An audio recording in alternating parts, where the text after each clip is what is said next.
Salute everyone. The streets are buzzing. Shout out to the chat. And I'm joined by friend EJ. EJ, how you doing, buddy? CT, my man, it's so good to see you, my friend. It's been a long time. First off, I want to take a second and just shout out the chat. Please, I just want to shout out my boy CT. We have a chance to talk offline all the time. Please support, like, share, subscribe to Knicks Buzz. Even when I wasn't on, I was checking out all the great stuff that you were doing on the program. There are a lot of podcasts out there. There are a lot of Knicks channels out there, but you're getting people like Bill Pito, who is working with MSG. You have our resurfaced friend, Mark Berman, back. And big time shout out for getting the legend, Bill Daughtry, ESPN legend, WFAN throwback. If you know, you know. So please share Knicks Buzz with a friend, with a fellow Knicks supporter, a fellow Knicks lover. So yeah, it's so good to be on, and thank you for doing your thing, and thank you for helping us Knicks fan get through this Knicks off season. So much love to you, CT. Hey, the pleasure's all mine. I enjoy this, love chopping this thing up with you and the guests, the chat. Everyone keeps this thing buzzing, and it's non-stop. It's just a preview of what's to come this season. Plenty of content, and it's going to be a fun show tonight, EJ. Love talking this with you, and 3 weeks till camp. Plenty of news and talking points. I've saved the best till last because I have not got your takes yet. They're going to be hot. They're going to be hot live. That's why I had the hat on. That's why I had the hat on. Yeah. I got to, get ready for this. Yeah, the first time I'm hearing it. Well, yeah, I'll pop up the graphic, and we'll start with the latest stuff, which has come through today. William Wesley, told some stuff to Charles Barkley, who said this on Sirius XM NBA radio, and this will tie into your thoughts on what took place over the last 10 days and Spider, culminating into Spider Mitchell being a Knick and RJ Barrett getting extended, and we're also going to be talking about the other talking points heading into camp and the rotation battles as well. We'll answer questions from the chat, but of course, EJ, the floor is yours. What did you think of what's taken place and this recent news? CT, my friend.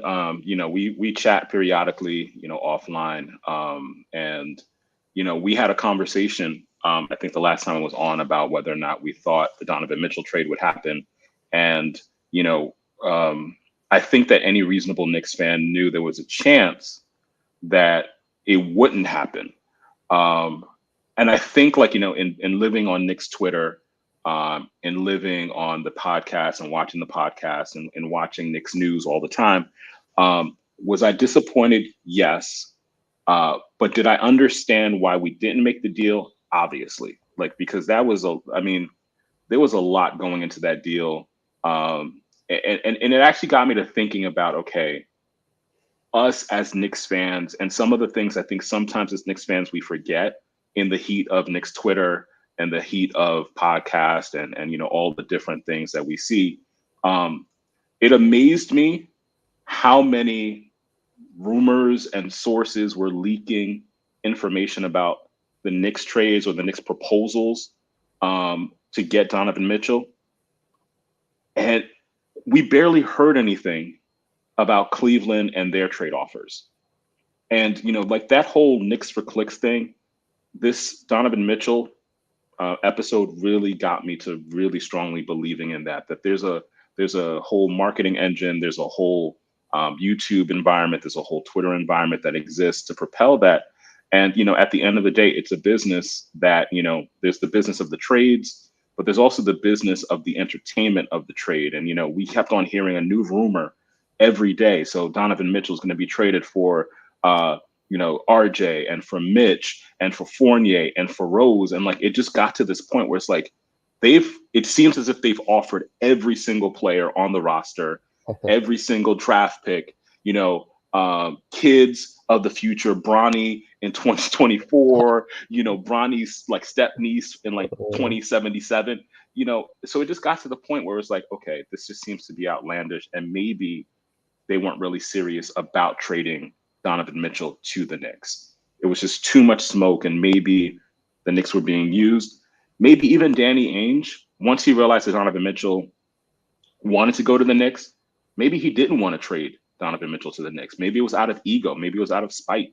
That's the one thing we sometimes forget, is that people do have agendas. People do have egos. People do have pride. And even when we're doing our job, sometimes we bring our ego. Sometimes we bring our pride to our job. And it influences the decisions that we make. We could not force the Utah Jazz. We could not force Danny Ainge to trade Donovan Mitchell to us, even if we may have had the best offer, the trade package. Yeah, definitely. You said a lot there. And firstly, it tells us that, everyone has an agenda in terms of the reports and everything. So you cannot take, not throwing shade on any reporter as well, because obviously there's very, very credible sources. But yeah, it tells you that, with trades, anything can happen at any point, and you cannot take someone's word as gospel, because there's business in mind. There's people with things to gain, there's people with things to lose. And at the end of the day, it's somewhere in between. You just take everything with a grain of salt, and it's somewhere in between. Yeah, bro. I mean, it got me to thinking, like, because like, you CT, I know you are too, because we chat on it, but like, I'm in Knicks Twitter, and like, you see us getting heated at trade rumors. And like, we have to sometimes just take a step back and remember there's a difference between a trade rumor and a trade proposal, and like, I even found myself like, getting heated, like, oh my gosh, they're going to trade RJ. What the heck? And I'm like, wait. Was that really a proposal that the guys in the front office actually offered to William Wesley? Or was it something that, someone who, there are newspapers, there are, websites, there's Bleacher Report, there's ESPN. There are people who do have agendas sometimes that they're just kind of, even sometimes the front offices, in some of the conversations we talked about before, sometimes the front offices are doing damage control, or they're kind of like testing out ideas. So it may not be a real proposal, but sometimes we get really, angry, or we get really excited off of things that may not have even really been a proposal. So this trade season, this off season for Donovan Mitchell was a really fascinating look as to the business of basketball and the business of businesses around basketball, which, it was a stark reminder of that. Yeah. And all you have to do is mention someone's name, like you said, and it can be in different contexts. Yeah. They could just be throwing mud against the wall, see if it sticks, see if the other GM bites. Yeah. Doesn't mean you offered that person seriously. It's just two people spitballing, going back and forth, and then it's like he said, she said. We've all heard Chinese whispers, and by the time it gets to the third, fourth source, Woj or whatever, and he's heard a different thing, But I'm glad to hear that you're glad. And at the end of the day, Donovan Mitchell's talented, but he's one player, right? Exactly. I've been saying you can't put all your eggs in one basket. The New York Knicks are a team first and foremost. Basketball is a team sport, and we keep flexibility. Yeah, I'm sorry to cut you off, bro. And also, like, let's take it back, because you've been watching for a while too. Like, to just even talk a little bit more about the business of basketball, or the businesses around the business of basketball. Like, remember, like in 2010 with LeBron, and like how like everyone was like, oh, he might be coming to the Knicks. Like I started noticing around then, and like even like the LeBron free agent special, there was actually like a television show attached to like where LeBron was going to be playing in the 2010-2011 season. And I think that's become part of sports culture, part of NBA culture, where we actually get sucked into the drama of it. And sports networks, sometimes the reporters, sometimes the beat reporters, and I'm not knocking them because we talk to some of them. Mark Berman is a friend of the show. He does a great job. He's a great guy. But there's also a business to it that's attached to it. So some of these guys have their own podcasts, like Woj. Brian Windhorst, for example, has his own podcast. And sometimes these guys are just spitting ideas or just talking. And because we're so excited about the drama of what might happen, that we confuse what is like, conjecture or just people throwing out ideas versus what's really happening in these offices where like Rosas or, World Wide West are having conversations with Danny Ainge, because there's so many stations, there's so many channels, there's so many YouTube places, that are going on right now, that we sometimes forget that we can get sucked into something that's not really reality. It's just people spitballing or having conversation. So, like for example, Stephen A. Smith, like think about what Stephen A. Smith's career has become since the LeBron, 2010 decision. Every season, there's another guy who's the guy in the NBA who has to be traded, who's on the move. That drama sells. And, this year we got caught up in it, and it's been a while since we've been part of a hype train. The last time we had a big hype train like that was Melo, and all that drama. And like, the All-Star game, are you going to New York? It is entertainment, and, entertainment manipulates our emotions. And, I got manipulated. It's okay. Yeah. What does this say about the CAA connection? Because everyone says CAA is like they're going to get their guy. Well, they don't get more CAA than Donovan, and they didn't get him. So, and I think that this leads into, this isn't going to go away in terms of Donovan Mitchell will be an unrestricted free agent in 2 years' time, and maybe, I'm not suggesting I've heard anything, but maybe back channels, it's like Leon's like, okay, well, let's revisit this in 2 years. He'll be 28 years old, still in his prime. Let's not give anything away. Let's just rock with what we got. Develop RJ, develop Grimes, develop Obi. Maybe two of them are all-stars, or Brunson's an all-star in 2 years' time. And then Donovan Mitchell makes more sense then. Maybe he's more of a cherry on top. Yeah, because again, like CAA, we hear this all the time. But it reminds us, like I love playing NBA 2K. These are real people. These are real people, and real people come attached with emotions. Real people come attached with agendas. Real people come with ideas. And like, we could never force Danny Ainge to do something that he did not want to do. You can't force the Utah Jazz to take a trade that they may not have wanted. And I think that's the stuff that, as sports fans, we sometimes kind of dismiss, that we may never know what motivated Danny Ainge into taking the Cleveland offer. We may never know how seriously Danny Ainge was considering trading Donovan Mitchell to the New York Knicks. And so despite the CAA connection in this instance may have been totally irrelevant, because to just assume he's part of an agency doesn't then acknowledge the agency that Danny Ainge plays in this. And so I think that's really important to remember, is that there are a lot of moving parts when it comes to these kinds of business deals. And at the end of the day, it is a business deal. And can you give me like one more second on this? Yep. And the other reason why, like, I didn't really feel horribly about not getting Donovan Mitchell. I had some time to like think about it. There's a difference between price and cost, right? Both Cleveland and the Knicks would have had to have paid a very heavy price to get Donovan Mitchell. But let's say, CT, like you're a millionaire and I'm a regular guy working 9 to 5, and we're both buying the same house, right? There might be the same price, but what it costs you versus what it costs me is going to be totally different. So, you know what I'm saying? So like Cleveland could give up 3 unprotecteds, but it costs them less than if we had given up 3 unprotected because we're not in the same position. And so, like, I think that's the other piece that sometimes we're missing in the entertainment of all of the drama, in the entertainment of all of the rumors and innuendos, is that cost per team is different. And I don't think we were in the position to afford to give up all of what Cleveland gave.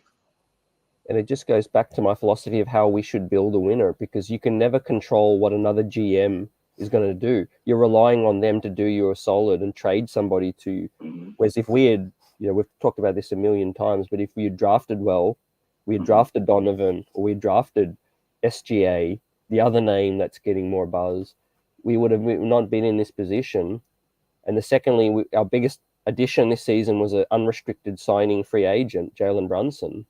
So they're the ways I prefer to build a team, because you're not relying on somebody else. You're taking matters into your own hands. You're developing your talent. You're drafting them. And I think that's the best way forward. Maybe fate has smiled upon the Knicks now and taken us down this path to hopefully see two guys become all-stars this season on the current team. And then we won't ever be looking back. Yeah, bro. I mean, yeah, we've had this conversation a while. Like, it is amazing how that philosophy of, like, all right, we're going to trade for someone else's talent. What if they say no? You know what I mean? And, like, that's actually what just took place. What actually just took place is, like, Utah was like, all right, we'll entertain you, but we're not obliged to actually trade our talent to you. The same thing with SGA, like you said, like we were spitballing last time, and we talked about Brandon Ingram. Like, how great would it be if we, in a perfect world, if we could get him? But New Orleans is under no obligation to help the New York Knicks. None of the teams in the league are under the obligation to really help this team, except for our own front office. And that's the reality. So again, this will kind of, for people who are asking the question of what's next is really like, okay, we just go into the season and we see what plays out. You never know what might play out. And that's kind of what makes sports fun, on top of, like, all the other entertainment stuff, is like, you never know what team gets injured. You never know what injuries we might have and how that influences the next move by, for example, the trade deadline. You never know. And like I said this the last time I was on, does Obi make a quantum leap because there's an actual real point guard this year? And all of a sudden, people around the league view Obi differently, and they say, hey, we have something. And maybe we, instead of the Knicks wanting someone else's piece, maybe the Knicks pieces become more desirable to other people around the league. So, all is not lost. It's not the end of the Knicks world. It's just like, yeah, did it suck to not get him? It kind of hurt, but, again, like, if we had gotten him, we weren't going to win a championship anyway. Let's just keep it 100, And look at what the reaction would have been. Let's say if RJ and all those picks had been traded, there would have been a fan base, no doubt, divided. And absolutely. The biggest point is, for Cleveland, it's buyer beware still. Yeah. Right? There's no guarantees, unrestricted in 2 years, right? Yeah. And it was a perfect trade at the time, like you said, for Cleveland, because Colin Sexton, they were looking to move on from him anyway. Mm-hmm. Larry Markkinen was, going nowhere really, and Agbaji, and then the picks, they're on the ascend. They've got their generational young guy, so they don't really worry about the next few picks. So it was a perfect storm for Cleveland, and they've got a 2-year run at it. But buyer beware, the talk that Donovan Mitchell wants to be a Knick won't go away. He was spending his whole summer in New York, so yeah, let's see. Let's move forward and see what this team is. Every season has a mind of its own. I don't buy into anybody writing off the Knicks. I think with depth, with health, we're going to talk about all these rotations tonight and healthy Knicks talk with the chat, and I'm looking forward to that. But yeah, every season has a mind of its own. There's going to be new talking points as the season begins, and let's see what we have with the Jalen Brunson situation, because he was basically forgotten about, because so quickly after we signed him, the Donovan buzz started, And and CT, like, I'll even ask this question, and I think that, again, like, we have to look at things with kind of like a critical lens, a critical eye, and they, like, the trade to Cleveland it was going to always be perceived differently in basketball world than had Donovan Mitchell been traded to the Knicks. For example, the front office in Cleveland probably would never face the scrutiny that the New York Knicks front office would face had they made the trade, or the fact that the front office did not make the trade. Like, if you look at the reactions online, Yeah. Cleveland, especially post LeBron, doesn't get that front office is not going to face the same amount of pressure that Leon Rose is going to face. Like Leon Rose in October, in November, sitting in the Garden, one way or the other, had he made the trade, he might have gotten booed. Had he not made the trade, he would have gotten booed if he's sitting in the seats. So, even that's something that, as fans, we have to think about, is that if you're Leon Rose, that people are already talking about you might need to be fired. There might need to be regime change. Is that the same kind of pressure that, the front office in Cleveland is facing? So if I'm Leon Rose, I'm going to be real judicious in like how I approach a Donovan Mitchell trade, particularly if I know that Donovan Mitchell was really flexing this summer. He was really like, oh, I think I'm going to be a New York Knick, and I really like it. That's why I'm hanging around all around New York City, is because in my mind and in my heart, I want to be a Knick. So does that potentially go away in 2 years? No. But also for Cleveland, it also doesn't guarantee that they're going to win a championship, because Milwaukee is still Milwaukee. Boston is still Boston. We don't know what Brooklyn is doing, because 1 week, they're imploding. 1 week they're like, oh, we get the band back together. But that's the NBA, like you said. Like, each season has its own rhythm, its own narratives, and that's what makes it such a phenomenal league. Because who thought 2 years ago we would be the 4th seed? Yep, definitely. And we move forward with this man.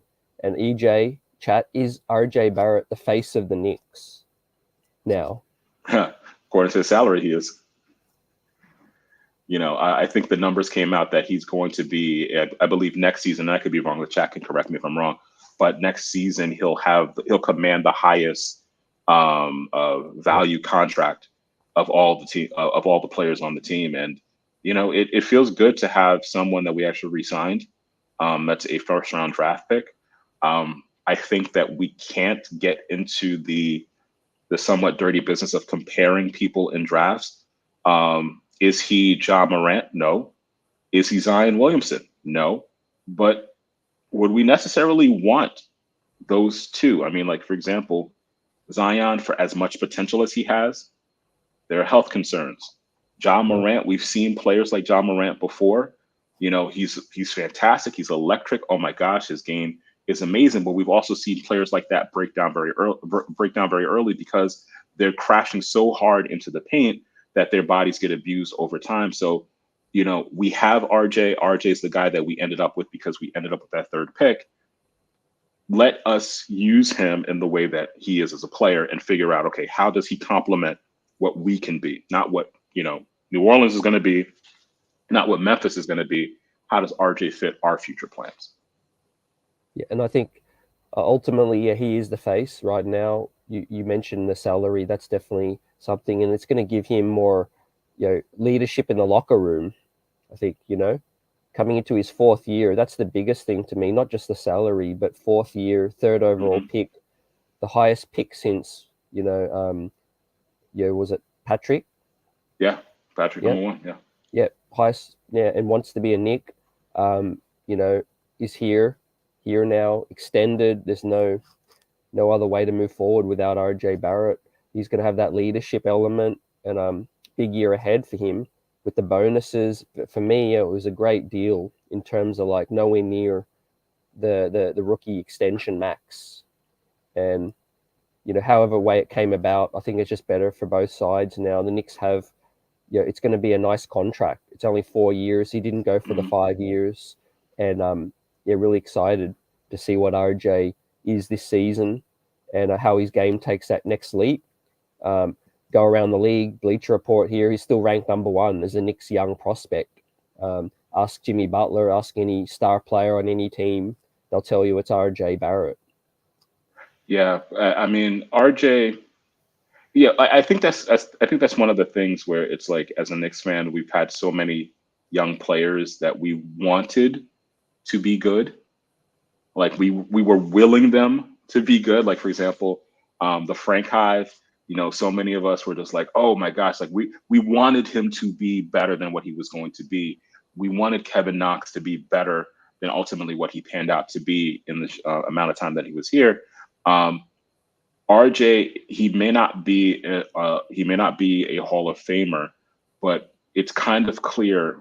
One, he's going to be a serviceable player. He's going to be a player that is going to be on your roster, and you don't have those Kevin Knox concerns. Like, it also shows that this is someone ultimately who has value. Frank, where is he in terms of his presence in the league? Kevin Knox, there were concerns as to whether or not he was going to get a contract. Whereas you have someone like, you have someone like RJ who has value in the league, who has a role in this league. And let me say this as well, too.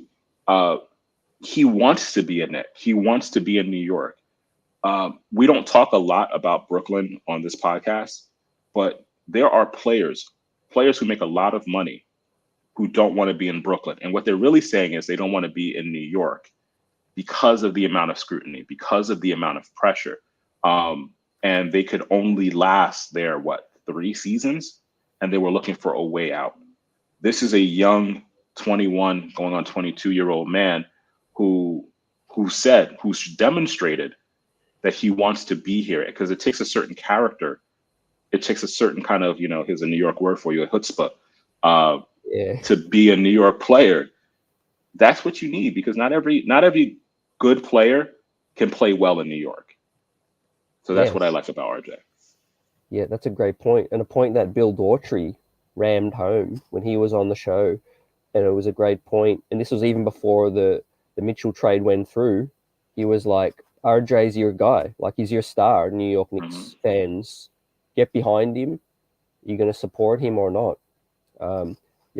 We always hear his age. Yeah, but it's true. 22 years old, ascending still.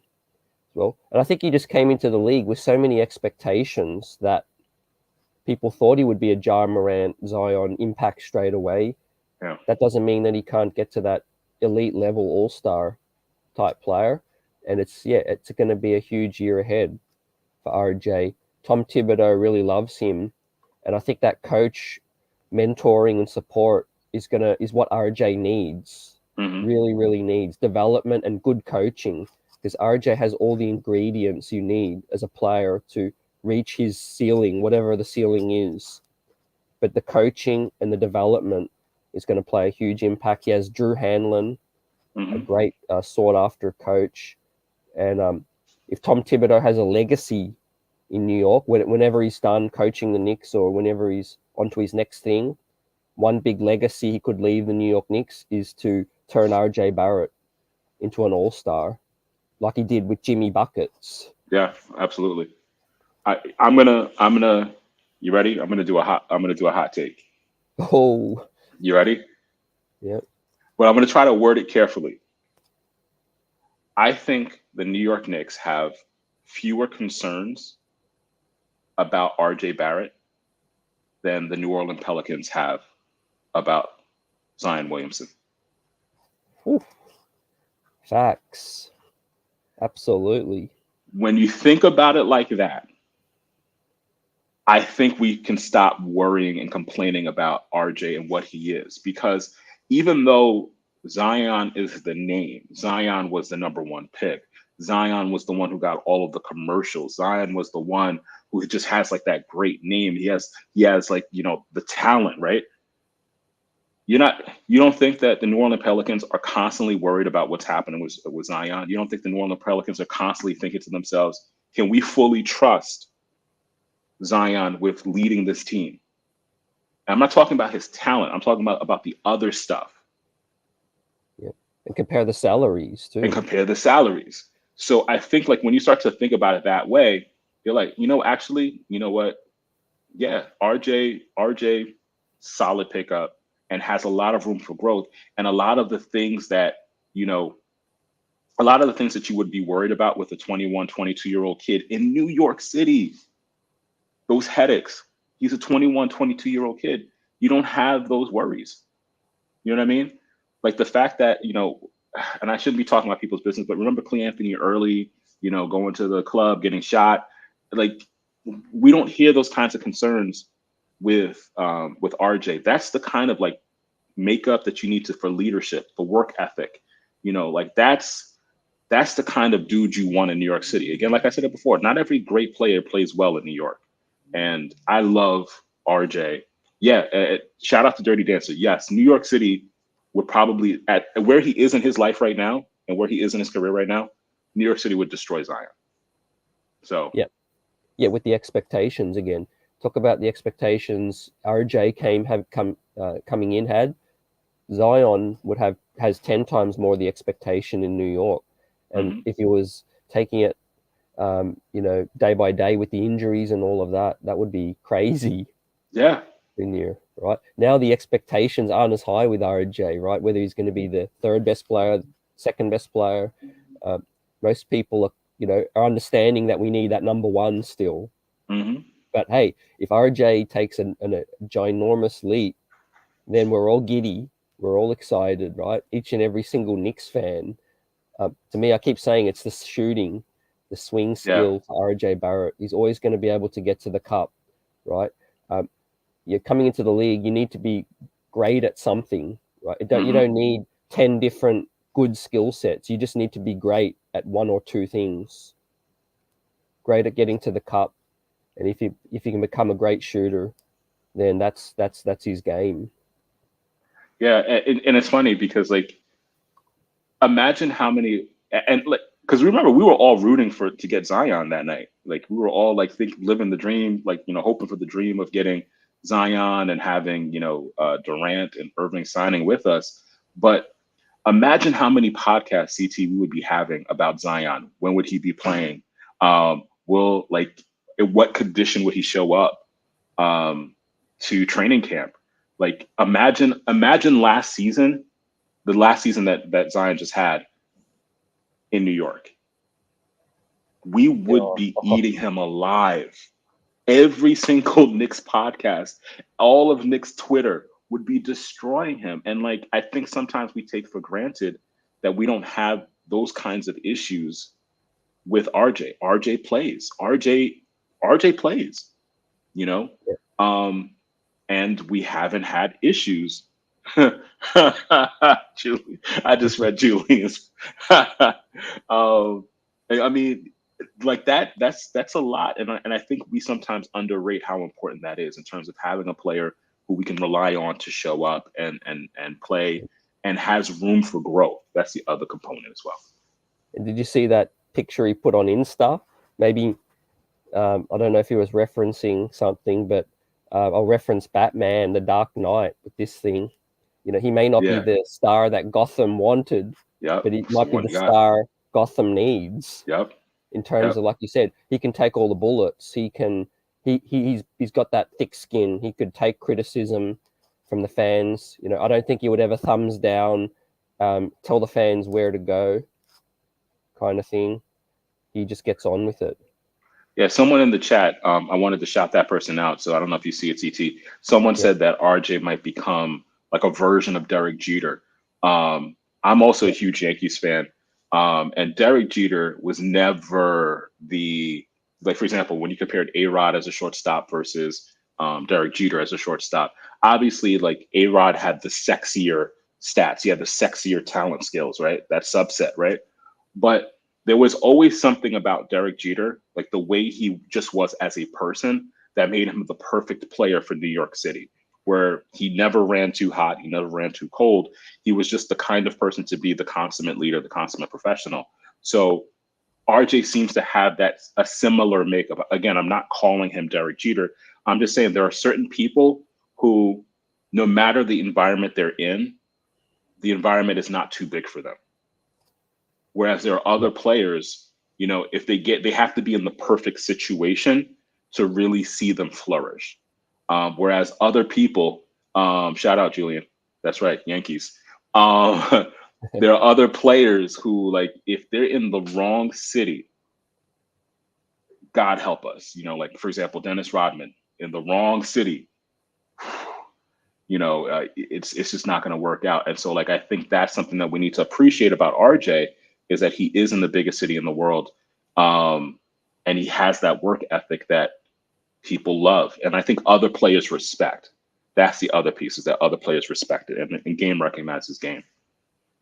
Yeah, definitely. And I'm all for players that want to be here. Like Jalen Brunson put his money where his mouth is and spurned the 5th year and chose New York. RJ Barrett on draft night, we know all about it. Our Obi Toppin was crying. These are the kind of players that they're not going to take it for granted being in New York and being a New York Knick. Emmanuel Quickly, you could just tell he loves being a New York Knick. Yeah. And I think something, and it's going to be a big talking point as we shift towards the big talking points this season. It's going to be chemistry for me. Having a set locker room of guys, brothers that get along well, will share the rock, play for each other, play hard. And I'm okay with that. I'm no New York Knicks fans. Just will get behind a team that gets into it and leaves it all out there. Definitely. And I think that's the thing too, is like, like we were talking about before, and we've said this a number of times, like the Donovan Mitchell trade, a possible Donovan Mitchell trade wasn't going to land us in the upper tier of the Eastern Conference this year. It would have been a step, but it wouldn't have been the final step. So that trade wasn't realized. It wasn't accomplished. It wasn't, it wasn't something that actually worked out.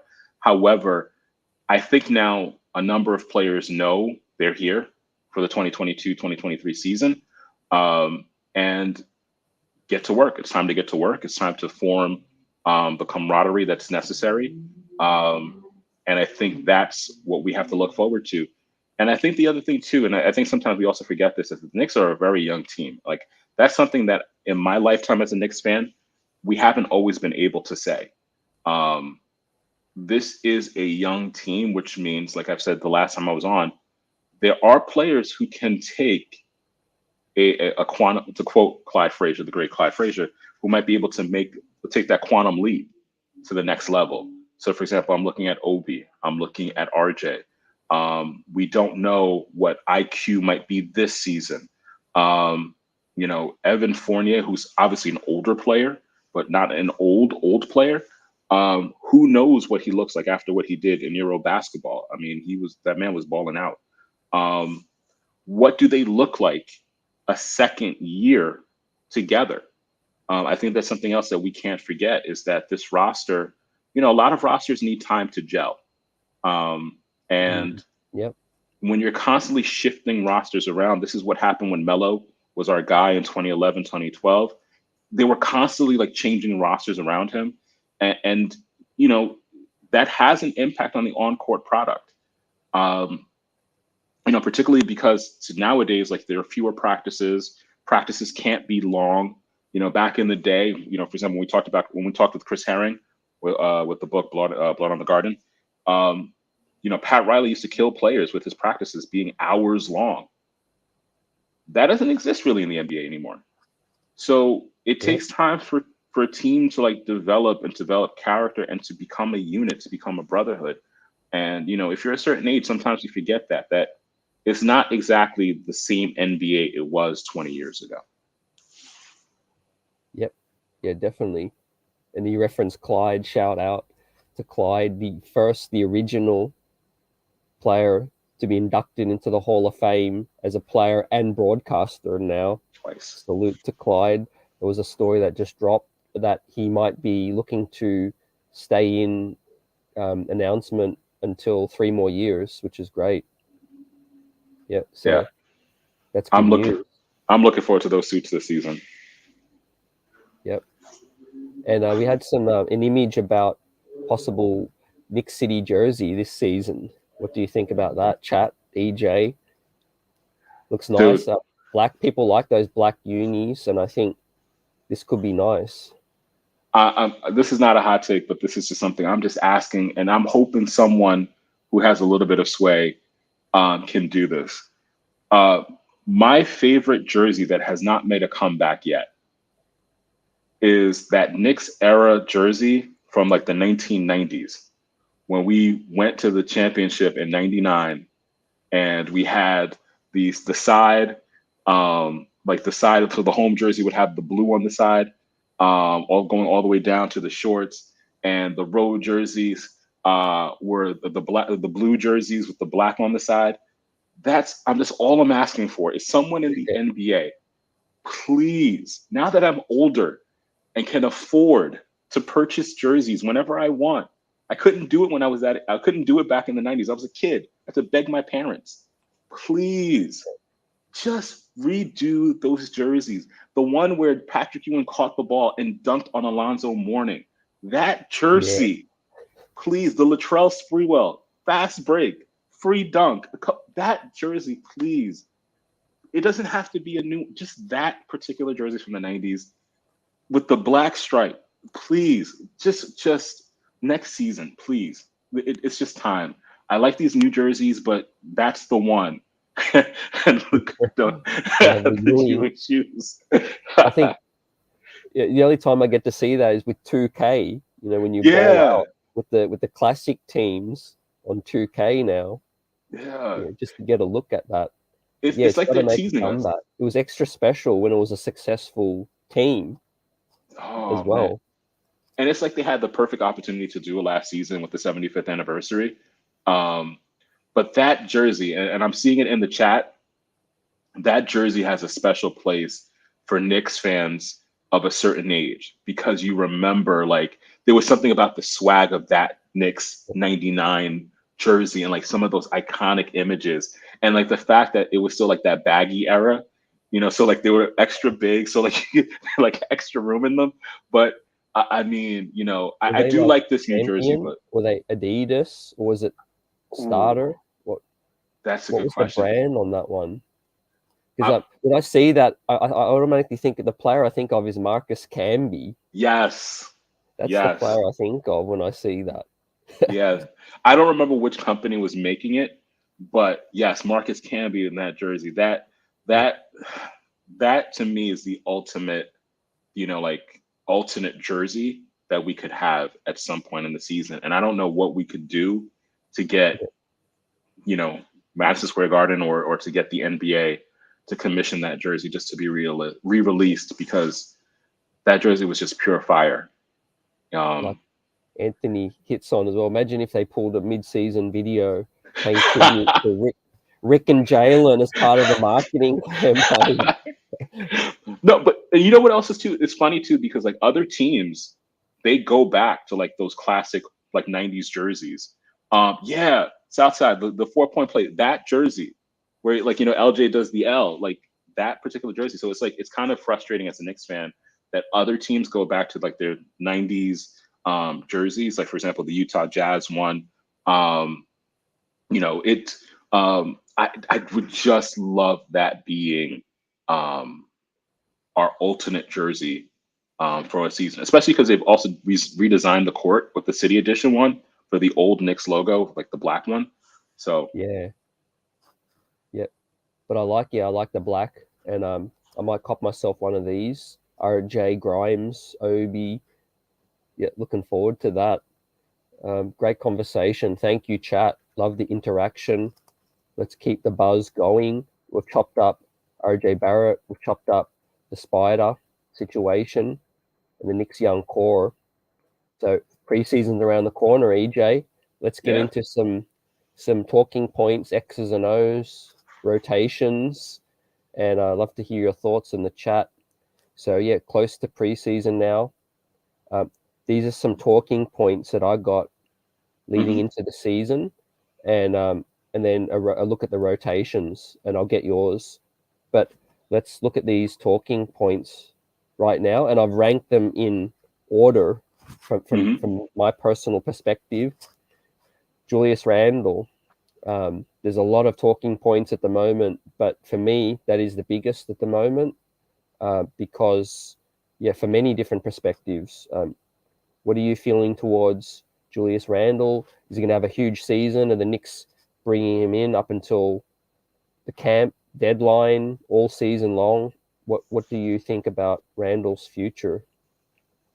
I think Randall might be the biggest X factor this year. Um, And I use X factor in a multitude of ways.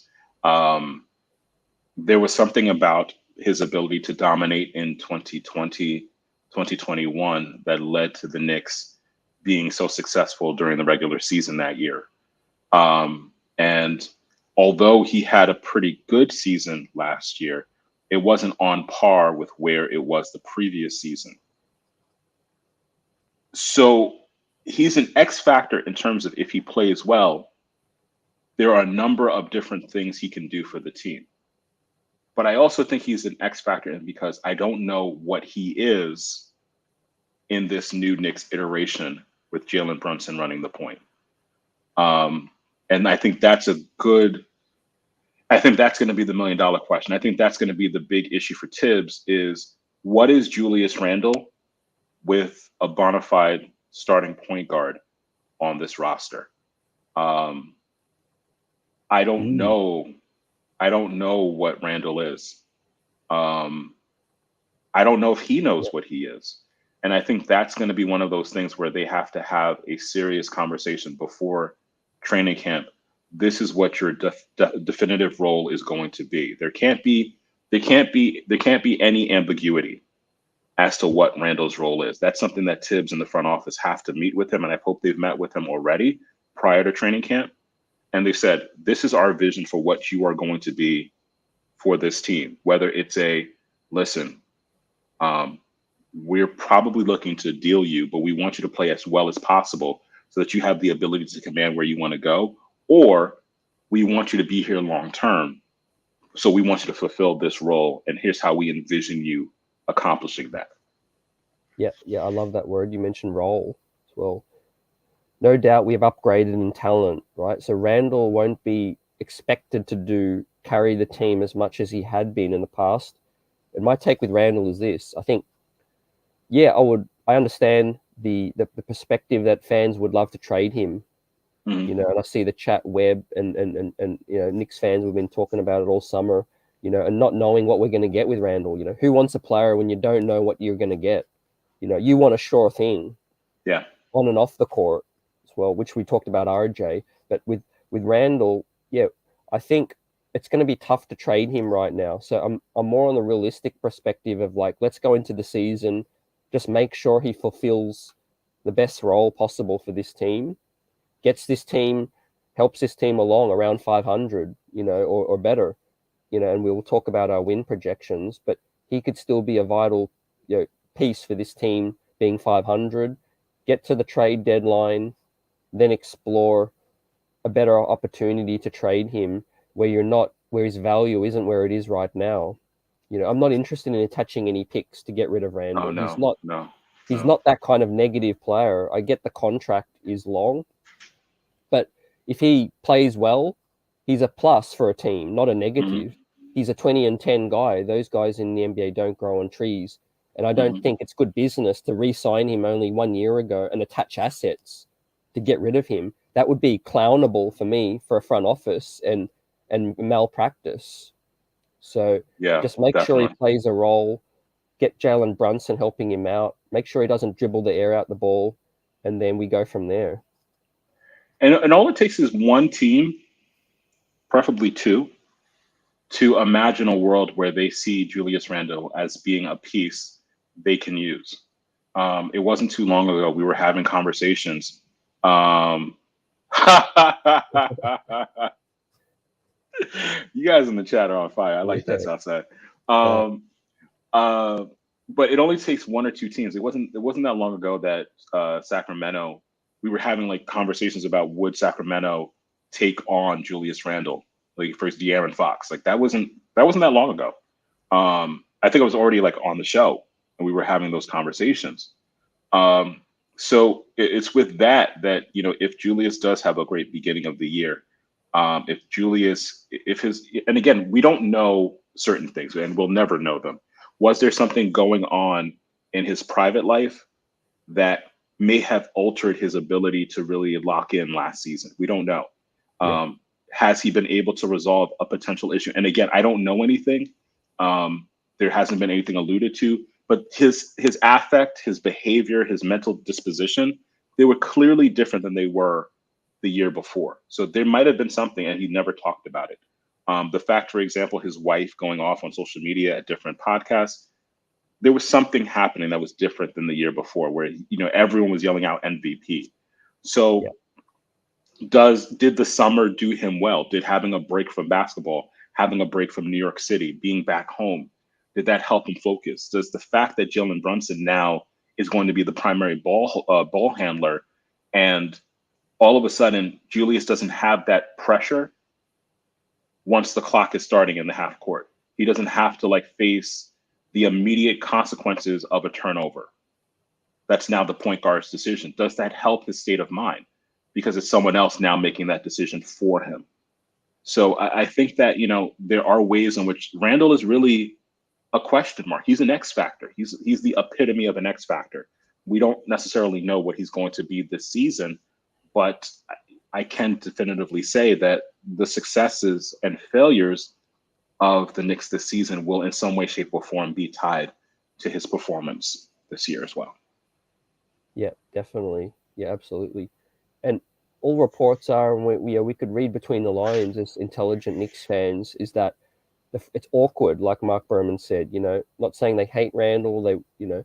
There's a respect there and there's connections, but it's awkward in terms of they would love to move past this situation. I think give Obi this opportunity, but the business side of the things comes back to it. Like I mentioned, you just extended him 1 year ago, right? So as an executive, it takes a lot of cojones to admit publicly a mistake so soon after giving someone this extension. So the business side of this is a big element in deciding what to do with Randle. And that's what I would say to Knicks fans. I would say, don't think if they don't move Randle, don't think it's not something they might want to do. I think they would prefer to, but the business side of things may hold things up. And the chat's been saying, there may not be that value, the market to trade Randle right now. We all know how many GMs would want to take advantage of the Knicks, right? Yep. Saying, look, you want to get rid of Randle? Okay, it's going to cost you, Yeah. And then do you really want to be on that side of negotiations where teams start testing your will to want to get rid of a player and attach how many picks, So I'm saying it's just like questionable. You got to go into the season as a united front and show that you support your player and hope that they do you a solid, Yeah, it's funny. You made me think of something. But I do live in New York City. We've talked about this before. This makes me think of an experience that I had that might actually relate to the Knicks. I once had this apartment that I wanted to get in New York City. It was perfect. It was beautiful. It was in the right location, and it was the perfect location. I would still probably be living there today had I gotten the apartment, but I was like a couple of hours late to it. And then I was so heartbroken by missing out on that particular apartment that the next apartment I went and I got, and it was the worst apartment I could ever live in. And the reason why I'm mentioning that, for those of you guys who live in New York City, you know what it's like to live in that horrible apartment. And you're like, oh my gosh, I can't wait for my lease to be over with it, is the fact that the Knicks did not get Donovan Mitchell. There might be teams in the league right now who are looking at the Knicks and thinking, is the front office vulnerable and susceptible to making a trade for some of those assets that they have that they were willing to dispense in a Donovan Mitchell trade, that we might be able to take advantage of it because they're in a vulnerable state? Can we take advantage of the fact that Leon doesn't want to be embarrassed for not coming away with a second prize during the offseason? And especially get rid of assets that you might need in the future. So, for example, that Cam Reddish deal, that may have hurt the Donovan Mitchell trade, because that was an asset that we used to trade Kevin Knox to get Cam Reddish that possibly could have been yet another asset that could have been used to soften the blow of what we proposed during this offseason. So it's really incumbent upon the front office, like, to not do what I did. I was hurt, in the next apartment, I was like, all right, let me sign the lease for it. And I'm like, a month and I'm like, what the heck did I just do? This is the worst possible place I can live. And now I'm stuck with this thing, paying rent that I don't want to pay for something that's horrible. You don't want to do the same thing with Randle. I hope that analogy made sense. Yeah, definitely. And like I said, we've seen Randle at his heights, and we know how how good of a player he is right now. So yeah, where my stance is, I'm not trying to just get rid of him right now. I believe time reveals all. It'll reveal more opportunities down the line. You go into the season, but with that said, Tom Thibodeau, we can't be so restrictive to ourselves and say, hey, we got to be Toppin. We just can't, because Randle's here, we limit his growth. There's got to be another way to play those two more, more minutes together. There's got to be a way while they're both here, because you can't hurt Obi's value, but also Randle's still here as well. So that's my take about it in terms of that. Like, again, just because a coach doesn't want to play two guys together, as an executive, as a president, Leon Rose, you can't allow your coach to really be killing your options and your value. There comes a point when the business of the organization has to take precedence over a coach's opinion. Absolutely. And also too, like, I who am I to tell Tom Thibodeau how to coach? But the other thing that we saw in 2020, 2021 into 2021, 2022 is that he loves to play certain players extended minutes. And, to what extent did that have an impact on Randle, who probably never played minutes like that before? If there are 5 fewer minutes that Randle is playing, that can be allocated to an OB, and I think that's the marker of like a great legendary coach. And we had this conversation with Chris Herring, why Pat Riley is one of the coaching GOATs. It's because of his flexibility in looking at his roster and saying, okay, this is what I can do to maximize the talent on the LA Lakers. Here's how I can maximize the talent on the New York Knicks. 2 totally different styles. He wanted to play that style in LA, but he didn't have the talent to do it. So he just switched.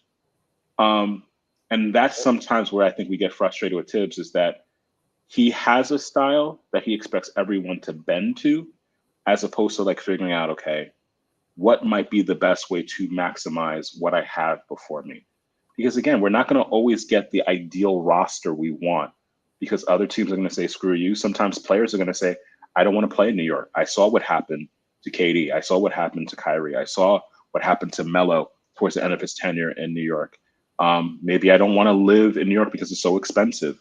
So you're not going to always get that ideal roster, but you do have to figure out how to make those parts work in the best way possible. Yeah, definitely. And in terms of Randle's desire physically, we know the shape he's in, and that really reflects well that, he's bounced back once. So a player has shown themselves to be able to bounce back from a bad year as well. So I wouldn't write Randle off in terms of, learning from his mistakes. Like, we're all human beings. We all grow every year. How we think now may not be how we think 12 months ago. And I just think the narrative that people expect Randle to look like the same Randle last season, I think give that person a chance to create their own story. And if he acts up again or it doesn't work out again, then again, that's on that player if they're being given that opportunity, Absolutely. So yeah, you and I are sort of on the same mindset about asset management and what it looks like as a front office. The optics of trading picks away to move on from what was your best player 1 year ago, in 12 months to trade picks to get rid of him. The optics of that around the league is what I think would look really bad on this team, right? Yeah. So for better or for worse, Randle's a New York Knick right now. Figure out a way to play those guys more with this situation. That's going to be Tom Thibodeau's biggest task for me, which is why Randle's number 1 with this team. Absolutely. Yep. And then the chat's on point too about the point guard, EJ, as we pivot to my second biggest talking point. How could it not be? Talking to Bill Pedo, we've only had 1 point guard start more than 1 opening night since 2009. Do you know who that is? Is that Alfred Payton? No, it was Who would that be? Melo era. Is it Pablo Prigioni? Who is it? I'm not going to try to look at the chat. He was from North Carolina. All right, you got it. It's not Tony Douglas. That's way, but that's No, Raymond Felton. oh wow, yeah, the second tour of duty. Oof. Yeah. Wow. So Wow.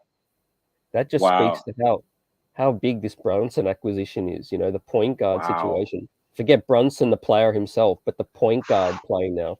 We Jeez. have a legitimate starting NBA point guard. He's not a reclamation project.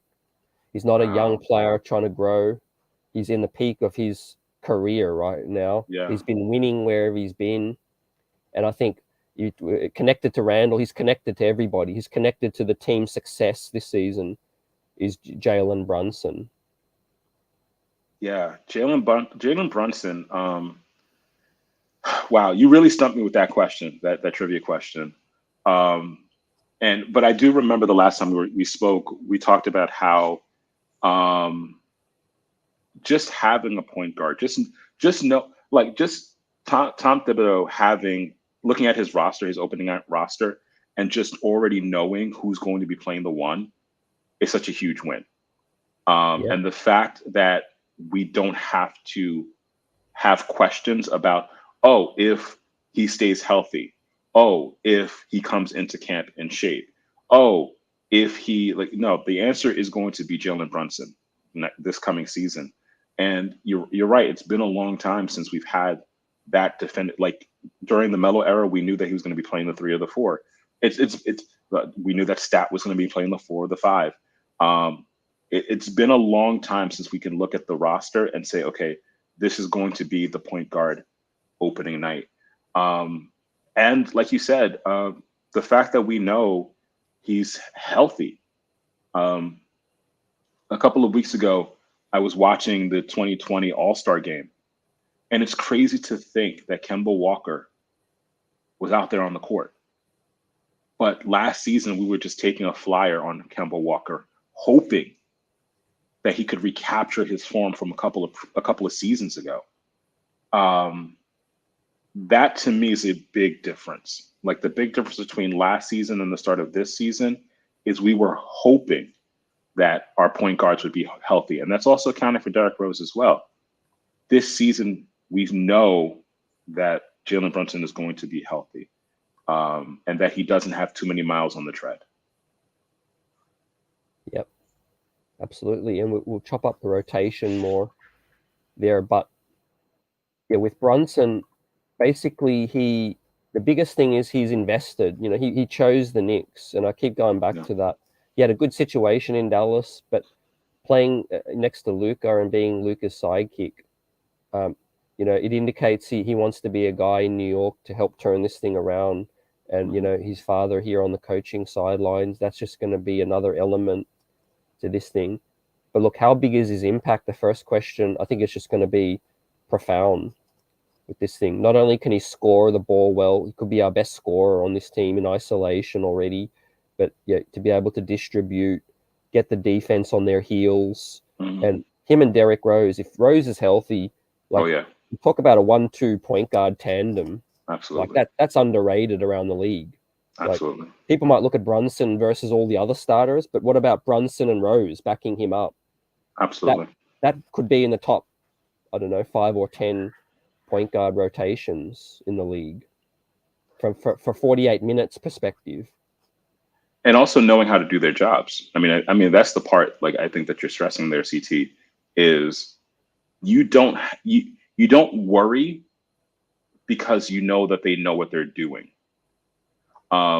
Whereas last season, because Derrick Rose was injured, and because Kemba Walker was injured as well too, we had to rely more on a point forward system with Julius doing things that may not necessarily have been placed him in the best position. And I do think like, for example, in sports, there's the psychology of sports where sometimes we're asked to do things that are not really in our wheelhouse. And you can sometimes see Julius thinking through the process, whereas like, Brunson he already knows what he has to do. You know that, Derrick Rose in 2020, 2021, there were moments where you wanted him to end the game because he had clear command of what was necessary. He knew when to dish, he knew when to assist. And so I do think that there's something about that leadership component. And I do see that as one of your bullets. The idea of knowing who's supposed to have the ball in a particular moment and to be the leader on the court and to be an extension of the coach on the court as well. So I think that, with all of the hullabaloo with regards to Donovan Mitchell, we may have forgotten just how important of a signing Jalen Brunson was, and how just having a confidence in a true point guard, how big of a difference that makes. Yeah, facts. I'm excited to see. I went back and watched Jalen Brunson highlight reel with Dallas for the last season. Some of the things had me like, man, I forgot he could do that. Yeah, And yeah. I'm with Cerise. I'm looking forward to preseason and what he could do. But yeah, you hit the nail, EJ, with leadership. That could be the first thing that he brings. I mean, should be the first thing as that coach, that extension on the court. And he's not really a softly spoken guy. He's really confident. You hear his demeanor. And I asked Bill Peter, like from doing that solo interview at his introduction at the Garden, what stood out to him about Jalen Brunson. And he just said the calmness, the confidence, the leadership in his voice. And in terms of this locker room, there's no bigger support than having his father there as an assistant coach. So whoever maybe steps to Jalen and might want to disagree, I think he's going to have a big swing in this locker room situation, right? With the support he's got with Tom Thibodeau and Rick. And also too, like, I think we had this conversation with Mark at some point. There's something about the clarity of roles that is so important. The clarity of roles is so important. Julius got his contract last year, but Jalen has the contract now. Jalen is the person who, because he's the most recent signing, he has a lot of leverage in the locker room. He has a lot of leverage to create the dynamics in the locker room. And so like being an on and off the court leader, that's really important. And so not everyone who's talented wants to lead vocally. So maybe also the fact that we relied on Julius to be that vocal leader, maybe that's something he didn't want to do. Maybe it's a role he was forced into. He kind of liked it in 2020, 2021 because of how well he was doing. But there are certain leaders who have the psyche to lead even when they're performing well as when they're performing poorly. And so if Jalen is going to take on that role because of the fact that he's really been given that title, given his contract, that by default might help Julius to know, I don't have to be that guy. I can focus on playing well. I can focus on doing the things I need to, drown out the noise, drown out social media, drown out all the podcasts, drown out all the pundits, drown out, all the beat writers and stuff. Because I know at the end of the day, maybe they won't be coming to my locker and asking me questions. Maybe now there's going to be less pressure on me because there's another guy who can take that and actually does well with it. So I think that's the part of the piece that we might be not looking at that's important to consider as well. Yeah, definitely. And with the 2-point guard rotation I mentioned, and Bill Peter brought this up too, what do you guys think, chat, EJ, about Rose and Brunson potentially closing together? Do you can see that? I know they're both small, but hey, for the last 3-4 minutes of a game, talk about putting the defense under pressure. If you had a Brunson, Derrick Rose, RJ, Randall or Obi, and a Mitch closing unit, or if you wanted to play a smaller unit with the big men, I think that'd be crazy in terms of getting buckets. Yeah, I like it because the one thing that we're going to lack for, it seems, is shooting. The saving grace for having Evan Fournier is that he's our best shooter. However, he gives up a lot on defense. However, the confidence and the clarity of role and understanding what to do in closing situations, I trust Derrick. Listen, I trust Derrick Rose at the end of the game. I really trust him. I trust him to know when to attack. I trust him to know when to pass out of situations. And likewise, you saw Jalen Brunson do that almost all season last year. And not only do it last season, but grow and develop throughout the course of the season. So if you have those two guys at the end of the game, maybe you're not happy because you don't have shooters, like, pure shooters on the court, but maybe that does kind of take away the lack of shooting because you have two penetrating guards who understand the assignment well. Yep. Yeah, you hit it there. So yeah, fascinating. I'm just glad, we have that starting point guard who's locked up now at a really solid number. And I think once we see Jalen Brunson's play on the court, there'll be no talking about his salary at all. I think moving forward, he's locked up, especially when the CBA and the cap goes up with this situation. So yeah, fascinating. And he's strong. I know he's short in terms of height, but he's strong. He can take contact, and he's one of the elite finishers close to the bucket, which we cannot get enough of. Absolutely. I think that a lot of us are going to be really happy with Jalen Brunson, because again, like, we could actually play this game of who's your favorite worst Knicks point guard of like the last 10 years. Like, like I would, like, yeah, in the chat, like, just put your favorite random Knicks point guard in the chat, like from the last 10 years. Mine would be Shane Larkin. Just we still might have one. Ryan Archidiakon. We can go back and forth with this dude. Let's play this game. All right, obviously, I'm going to take the easiest one. Alfred Payton. Okay, Alfred Payton. All right, let me give you Tone Roten. You win. That's a good one. Ron Baker. Ron Point Maker Baker. What about we're going to get you right, in the words of David Fizdale?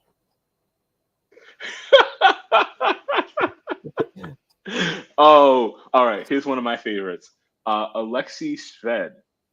Oh, Southside put it on at the same time. Is that your burner account? Alexei Shved. Luke, ISO Zoe. Oh, how could we forget about that, man? Yeah, man. Marty Collins. Wow. Chris Duhon.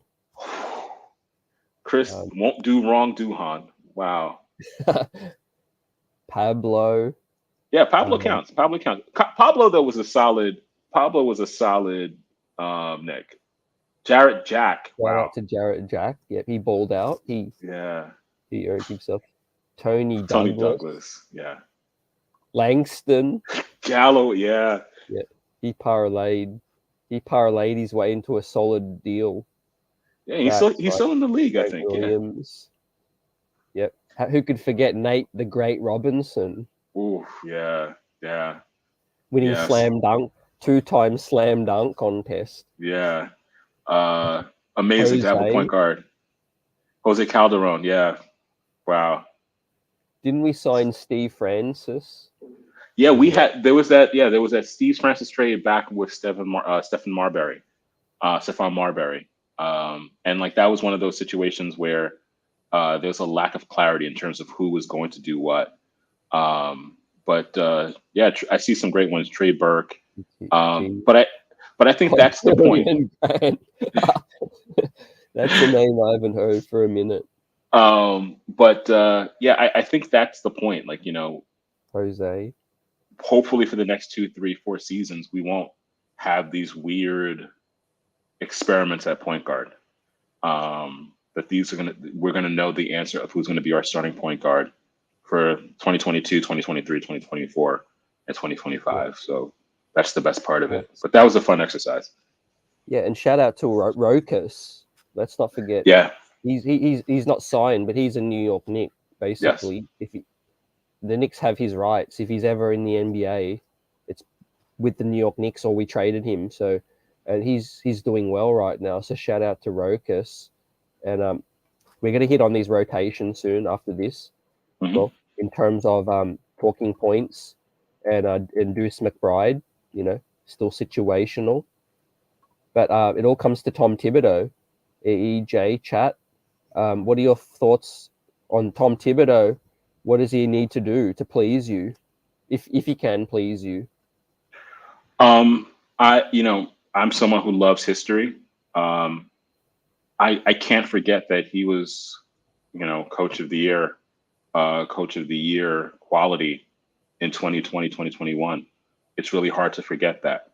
But at the same time, um, we had Berman on last season, and we asked the question as to, who does he lean on in terms of offensive creation, offensive creativity. This is a league that really stresses offensive creativity, and that might be his undoing. And I would love to have an organization that has stability and consistency. I would love for Leon to be on the job, to prove that he could be on the job for the next 10, 15 years. I would love to have a coach that's going to be here for the next 10, 15 years. Obviously, I don't know if that's going to be Tibbs, but there's just something about organizations that have that level of consistency. For example, the Miami Heat.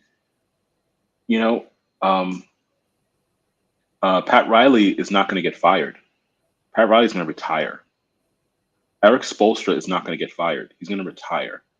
That's the setup I want for our team, is one where we have so much confidence in the functionality and the singular vision of the organization that we're not constantly having this conversation of the coaches on the hot seat, the general managers on the hot seat, the president of basketball operations on the hot seat. I want that, Oklahoma City, Sam Presti. I want that, Miami Heat. I want that San Antonio setup where we can then develop play. I mean, that's one of the reasons why we don't develop players often, is because there's such constant movement in terms of the front office and coaches. So, but we do know, and I do think that Tibbs is on the hot seat because he was at the end of the last season. So that's the reality of it. Yeah, definitely. I think this is a year that, like, it's a fork in the road in terms of Tibbs, because the organization is in the crossroads in terms of their direction, with competing, with developing, and things like that. And a lot of media reports are hinting towards that being a situation where he's most under pressure in terms of anybody from the front office or coach. I think Tom Thibodeau. I'll start with the good. I always start with the good. For me, the Knicks defense has been above league average for 2 straight years since 1999. So, and that's what he's known for. If he didn't bring better defense, then what is he bringing? But and now he's got Isaiah Hartenstein, Jericho Sims. He's got the rim protection to help with that defensive schemes as well. Like I said, it all comes down to RJ Barrett, developing him into a two-way monster in terms of a lockdown wing. And on the offensive side of the thing, I think that should be something Tibbs should really take under his wing and work with RJ on that situation. But yes, slow start versus hot start. Yeah. If the Knicks are under 500, there's going to be noise. There's going to be buzz. X's and O's. Like I said, you got to get more creative using Randle and Obi if they're both on the roster. Be open to small ball lineups. Cam Reddish at the 4. Isaiah Hartenstein, 5-out looks. Yeah. As well, 5-out. Got to experiment. Be more open to that, because the league's all about spacing. It's all about shooting, and he's got his penetrating point guard now. Tom Thibodeau, there's always this talk about his offense isn't really as good as it can be unless he has that penetrating point guard. Now we got Derrick Rose. Don't run him into the ground. Yeah. We've got Brunson in here. Minutes distribution and rotations are going to be Tibbs' undoing. Shout out to Lily Phillips. I don't know if you see that, CT. I think that you hit the nail on the head, and I think that Lily hits it on the head as well too. Basketball is a two-way game. There's what's happening in terms of your offense, and there's what's happening in terms of your defense. You have to use both. It's chess. Sometimes in chess you're on the offense. Sometimes in chess you're on the defense. And I do agree that sometimes Tibbs is not thinking about, or I shouldn't say thinking about. I don't think that sometimes Tibbs prioritizes what can I do offensively to challenge a team defensively, and by challenging that team defensively, it then creates decisions for coaches in terms of their offensive moves. So, for example, if Jalen Brunson is going to light up a point guard, Like I'm talking about light up a point guard, and then Derrick Rose is going to do the same. This is going to have to force a coach to make decisions. Am I going to keep my defensive player on that particular player? Do I have to rotate differently? Am I going to have to play extended minutes for certain players? So, sometimes your offense can be a form of defense. And I think that sometimes Tibbs can be sometimes a linear thinker and just be so dogmatic that lack of flexibility, that being so inflexible kind of limits ways in which he can actually use certain things as a strength for his team. And that was the question mark about him. That was the question mark. Was he going to be so rigid that he was going to miss opportunities that could benefit him? I want Thibs to do well. I really want him to do well. But is he his own worst enemy? I don't know. Yeah, and how much faith and loyalty does Leon have with him in terms of keeping him? And I do think their relationship's going to count for a lot in terms of, like, if he's thinking about letting him go, he's going to give him that reason and say, hey, we need you to change this, that order from above to say, like, we're approaching the trade deadline. Mm-hmm. I'm sorry, but you need to do this now. Like that mandate that he had to play Jericho Sims towards the end, with Taj Gibson. The fact that Taj Gibson is no more tells me that Tom doesn't have that whole sway with Leon now. It's Leon's show. Which may not be the worst thing. Sometimes in life, and we all have 9 to 5s, you can be really great at what you do, but sometimes you have that person who has to just tell you, like, dude, you need to do this. And it opens your eyes to the possibilities of, oh, I never saw that. So I remember Berman saying, like, Tibbs fell in love with Obi. It didn't look like that at the beginning of last season. I mean, because we were all begging for Obi to play. But once Tibbs was forced into the position where he had to play Obi, probably because of an edict from the front office, he fell in love with him. And so there's something to be said about that level of open-mindedness, like that idea of, there are things I can do. There are ways in which, even as a guy in my 60s, there are ways in which basketball is evolving from the time I was an assistant coach for the New York Knicks in the 90s. So that's my hope for Thibs.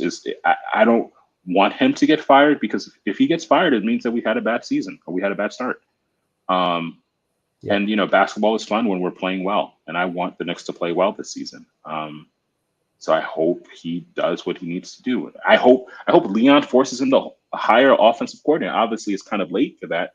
It's not likely going to happen, but Leon also, and I know he's a bullet point on this. Leon has a lot of pull. He can tell Tibbs what to do. You're his boss. So yeah, open up the offense. We just paid $100+ million to this point guard. Sorry, but Derek is not going to play more minutes than Jalen. Like that's not why we signed him. And no, we're not going to re-sign Taj. Let him go to Washington. So yeah, facts. And I like Tibbs the person. Like, I'll leave the Tibbs topic with this note. He grew up a Knicks fan. He's from Connecticut. Like, he would have walked a mile to take this job, and it's his dream job. He waited and waited and waited, and now he got the job. He's invested in this thing. That people forget that.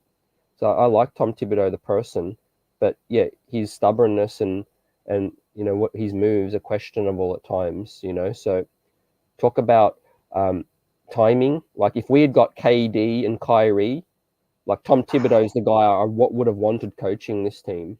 Yeah. Like, talk about perfect scenario. Yeah. But we didn't get KD and Kyrie, and it could ultimately just be a lack of timing for Tom Thibodeau, inheriting a roster that's just nowhere near ready to compete.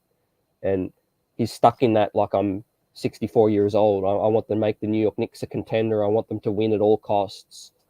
And it just comes down to timing. Yeah. This situation. And bro, like, I mean, I even though I know that there's like a lot of hate on Knicks Twitter for Coach Thibs, like, I think, like, if we saw growth, like more growth, or like a commitment to growth for, like, the young players, I think a lot more of the Knicks universe would fall in love with him. I mean, think about, like, how much we love Jeff Van Gundy. Think about how much we love Pat Riley. They never won a championship. Now, albeit they did go to the finals, but there's something about that dedication and that willingness to see growth with certain players. And I constantly like it's amazing how much Tibbs loves the Knicks, but like sometimes he gets in his own way because of certain personality quirks. So I do. I'm going to be honest. I want him to succeed because if he's succeeding, it means that we're winning, and I want us to win.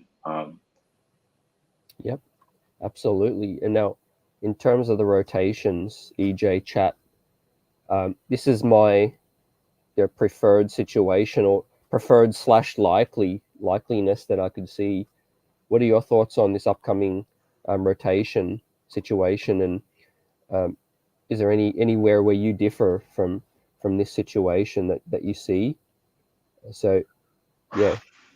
Yeah, this the Grimes of it all is going to be interesting because we have to hope that Grimes becomes that 3-and-D player that he seemed to suggest, he seemed to infer during the end of last season, before he got injured, because there is a lack of shooting in that starting lineup. There's a lack of shooting that's kind of scary. But again, we can't put Fournier. We can't. The only argument that I could actually imagine some people suggesting is because of his salary and because of his age. But obviously Brunson's going to be our 1. Obviously RJ is going to be our 3. Randall's definitely going to start, and Mitch is going to start. So those all make sense. I think the biggest question marks will be Grimes versus Fournier, but I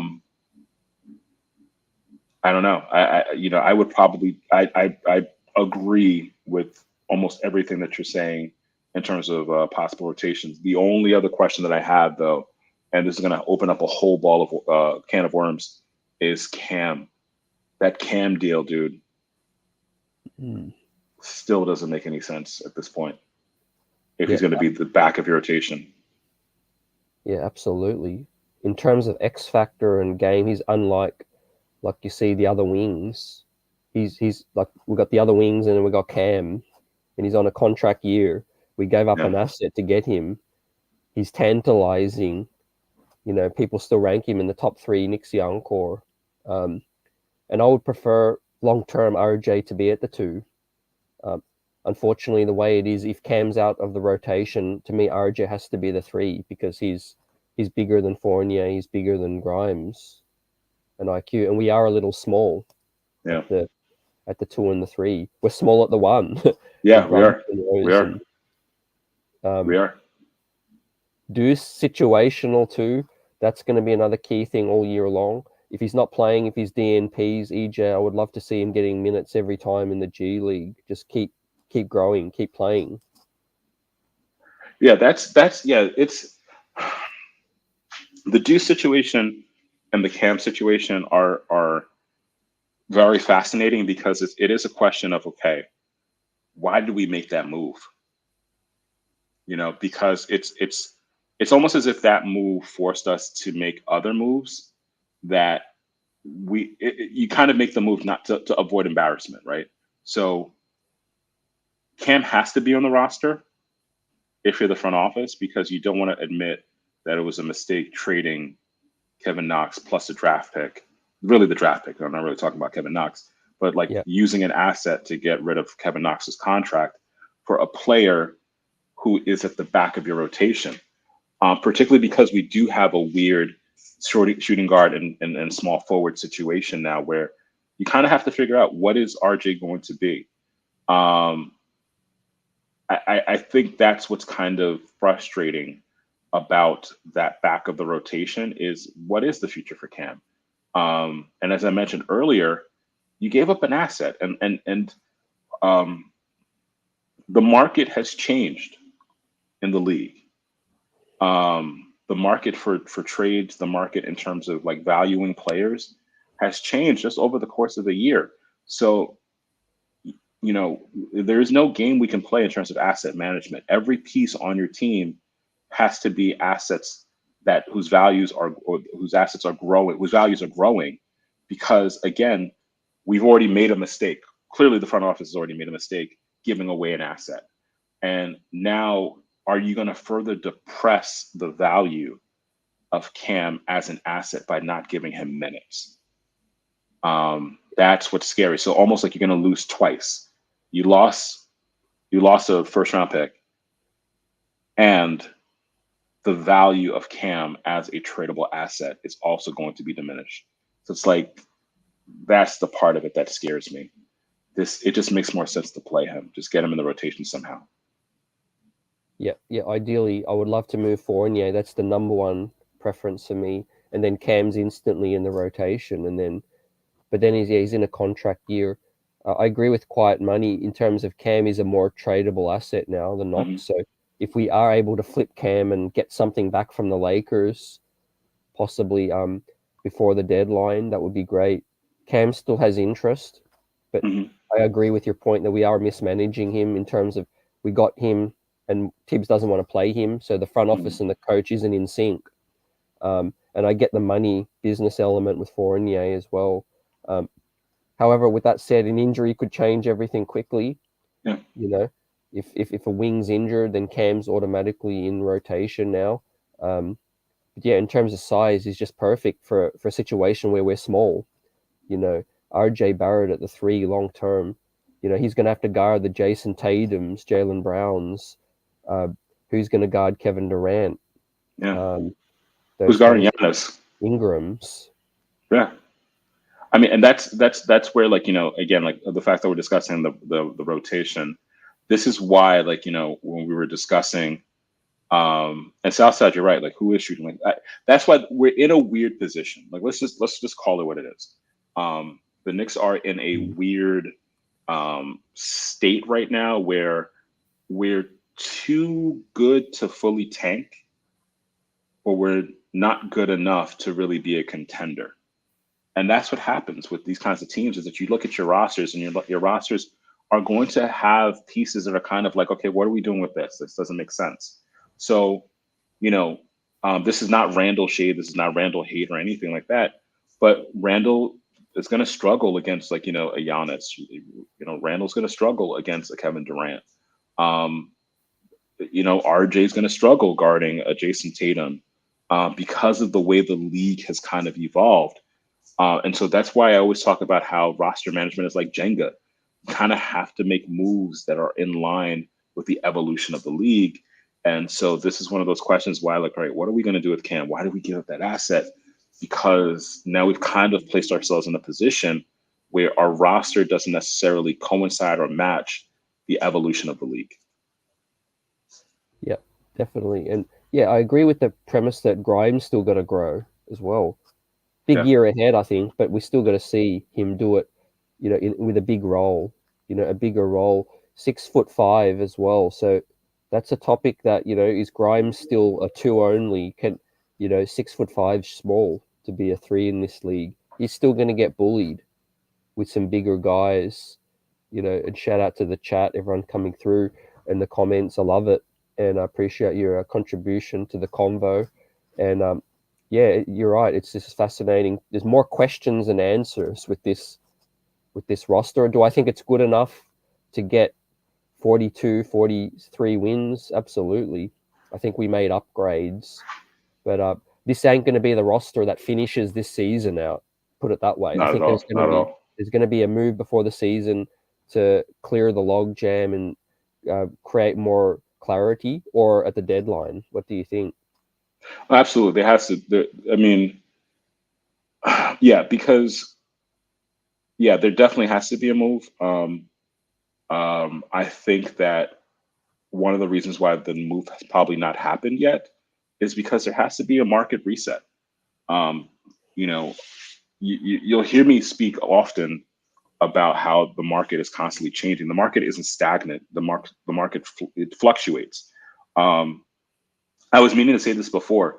One of the factors that I haven't heard a lot of people talk about with regards to Donovan Mitchell and why it didn't happen, we have to blame the Minnesota Timberwolves. We have to blame them. Like, no one talks about like how they blew up the market with that Rudy Gobert trade. And there's very little analysis of for example, I haven't heard a single pundit talk about this. Who were the other teams in on Rudy Gobert? What other teams wanted Rudy Gobert? What were the other trade proposals for Rudy Gobert? Maybe Phoenix would have preferred not to have Ayton. Maybe there was reports they didn't want Ayton, but they just had to re-sign him. Interesting to see if they would have wanted Gobert. But yeah, there's no clear team. So if there's no clear team, right, then Minnesota pretty much set the market for the entire 22 offseason.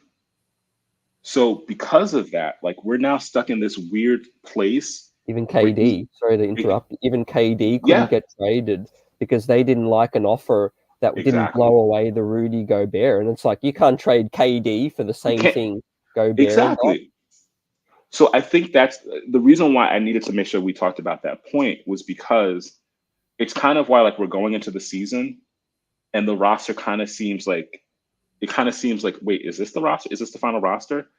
That Rudy Gobert deal really blew up the trade market and created a fallout where, like, teams and even players couldn't get signed. Like, I mean, there were players who were frustrated because they were like, I can't sign a deal yet because this disrupted the market. Now KD's demanded to be traded, but we can't even trade. To be in a league where you can't trade Kevin Durant, that makes absolutely no sense. So many teams couldn't really do business and make other moves because the market was crazy. Like how do you get rid of Kevin Fournier in this trade market? Like it didn't make any sense. So I'm thinking they're probably waiting for it to resettle a bit for the league to, like, really pick up again. Yeah, it's a whole nother topic, and it's very fascinating that I was talking to Coach Nick, B-Ball Breakdown as well. He said it's not really common that any team in the league will trade unprotected picks. Like, unprotected picks aren't really a thing anymore. There's got to be some protections on them, top 3, Absolutely. Top 5, but I mean, does it go back the other way where teams are throwing away unprotecteds now? I mean, all it's going to take is one team to absolutely, be bitten, and I think they're not going to do it anymore. Like, a team ends up in the lottery, gets Victor Wembanyama, and it's just like, man, we just can't do this anymore. Because, like, think about it. There's a reason why Utah and OKC, they're demanding as many picks as possible. But, like, there's some other teams who are really disrupting this trade market. And that's why I'm saying, like, as much as some of us might have issues with Leon or the front office, there are always other factors. There are always other mitigating factors that are shaping what's happening and sometimes what's not happening. Like I just said, like, if you can't trade Kevin Durant, there's something wrong with the market, and we're not giving proper credit to Minnesota for blowing up the trade market. And, like, so, like, it slowed the business of the league, and it creates, like, this weird roster for us where we can't trade for Donovan Mitchell. And, like, because I mean, think about all the reports that we read. Like, there was desire to get rid of Fournier once we got Donovan Mitchell. There were supposed to be other moves, but because we didn't get Donovan Mitchell, because the trade market was just so crazy, yeah. And unfortunately for us, the market ain't favorable for Fournier because Bogdanovich is still like a redundancy is out there in the market. Exactly. And the Lakers would prefer Bogdanovich than Fournier. Exactly. So, unfortunately, and I agree with that quote going around that if Evan Fournier is your starting 2, you're not a good team. I agree with that too, and I agree with he's the best shooter. So it's like we're stuck in the mud at the situation with the wing spot. But I honestly hope Quentin Grimes just has such an amazing preseason that it just the issue resolves itself. Yeah. And there's some hope based upon, like, some of the things that took place in Summer League. Let's not forget that. Let's not forget, like, some of the ways in which, Grimes performed, almost to the point where there was strong consideration for him to be the MVP of the Summer League. And again, like, not to put too much pressure on this young man's shoulders, but, what impact does Brunson have on a Grimes and his development playing with a natural 1? if he's going to be the starting two. Yeah, and I made this point about Grimes too, and the reason why the team was so high to keep him out of all negotiations is because people just read into what we saw in the small sample size in regular season and the summer league, but also don't discount the fact that this scouting department and the front office see him in practice, see him in the facility up close. That gives you an inside look into terms of a player's potential and ceiling as well. You get that closer look to them than anyone else can have. Yeah, and it's why, like, again, like I've resigned to the fact that the Knicks are not winning a championship this year, but my championship, my small championship, my little C championship, is if Grimes, is scoring 15 points a game, 12 to 15 points a game, if he's averaging 4, 5, 6 rebounds, if he's getting a couple assists a game, if he makes like big contributions in that way, and we can walk out of the 2022-2023 season knowing that Grimes is a bona fide piece, we're on to something, because now you have Brunson, now you have Grimes, you have RJ. I think we all are pretty sure that Julius Randle, in some way, shape, or form, probably by next season, won't be here. You have Mitch. Now and hopefully the market resets. Now we're starting with something. Yeah, and I'll reference a follower and member in the chat as well that brought up this point about Charlotte, and El Tagrasso made this point about Steve Clifford is in Charlotte now. He's Tom Thibodeau's best friend, but almost in the league, and the two sides look like potential trade partners from my perspective. You got Evan Fournier, they've got the issue with Miles Bridges. Yeah. First and foremost, right? That needs to be resolved. Then they got Gordon Hayward, a salary that would be nice to swap with Randle if you need to get a shorter term salary. He's a wing as well. And then you also got the fact is, with Evan Fournier's deal, Steve Clifford knows him from Orlando. Well, so if the Knicks end up being a trade partner with Charlotte, I wouldn't be surprised. Those two, organizationally, there's connections there. They know each other, and then there's maybe pieces that can swap, because the Miles Bridges thing is interesting out there. And let's not also forget, like, there are already reports, the extent to which we don't know if they're true, how happy is LaMelo Ball in Charlotte. And when you're an organization who has a talent like a LaMelo Ball, you're already on the defensive you're already on like offensive in terms of like, what can we do to improve the team so this player is happier. We saw New Orleans do that with Zion, like, going on a binge in terms of, like, for example, the CJ McCollum deal, to try to ensure, like, okay, we want Zion to stay because we don't want an upset Zion. So if there are rumors, if there are little whispers that LaMelo is unhappy in any way, shape, or form. And we know his dad. We haven't heard a lot from him recently, but LeVar Ball is always one tweet or one interview away from expressing something that can create a hostile or not a hostile, it's not the right word, but an explosive environment. I can see something between Charlotte and the Knicks where they help each other out. So that's why, like, again, like, will this be the team that ends the season? I don't think so. Yeah, completely agree. And we've yet to see a player actually spurn the rookie max extension and take the qualifying offer. There's always this talk, Zion was going to do it. No one's done it yet. Like, chat, EJ, do we ever see that? Like, I just think LaMelo Ball, how does he pass up that max, like, from Michael Jordan, unless Jordan gets cheap? Maybe there's a swap with not that I'll say I'll do this, but maybe Obi Toppin would solve their Miles Bridges headache. That would, in terms of a consolation for Jordan to sell his organization and fan base on something. I think an Obi Toppin could be box office for them. Yeah, and that's the interesting thing about the league, and this is why I think ESPN kind of glommed onto the LeBron free agency thing in 2010, and like every year there are these storylines that you can easily sell, but there are also some real teams that just pair well together. to help address each other's issues. And, you know, I can see Charlotte like looking at the Knicks and saying, okay, there are ways in which your organization can help us, because I don't. Charlotte is one of those organizations where they should be better, but you know, sometimes it's mismanagement, and sometimes it's just unfortunate luck. You know, they signed Gordon Hayward. We were interested in Gordon Hayward. Oh man, am I um, glad Tibbs yeah, didn't get that through. but you know, like they're in a situation where they have an almost transcendent talent in LaMelo Ball.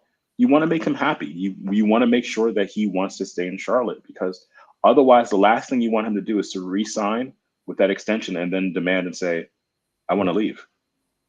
I don't think they're stuck in no man's land. Like I don't think they're going to be bad enough to get a crazy talent to help LaMelo. Yeah. And Miles Bridges ascending into that All-Star was the next best thing, and Yep. that's been blown up now. And then they're stuck with bad contracts. Terry Rozier, Yeah. Gordon Hayward. I could really see a LaMelo Ball be like, man, we're stuck for the next few years, you know. And then the LaVar Ball circus Yeah. goes around the league. Yeah, and please make sure, you know, whomever's watching, we're not in any way, shape, or form suggesting that LaMelo Ball would demand a trade to the Knicks. We're not saying that. What we're saying is, once a situation kind of plays out on one organization and on one team, it has an impact on other teams around the league. So Bridges and what happened to him, that really stalled a lot of Charlotte's moves, because it was like they had expected to re-sign him. But now you have a clear piece that won't be on your team, and it has an impact um, on the Knicks, even though there's no way you're going to see LaMelo Ball on the Knicks, but you might see pieces end up on the Knicks roster because of a LaMelo Ball situation. Yeah, definitely. And on terms of that, let me bring up the power rankings. Well, the ESPN and NBA.com power rankings all have the Hornets below the Knicks. Mm-hmm. Like 12th, missing out in the play-in Mm-hmm. is NBA.com. You know, ESPN got them in 11.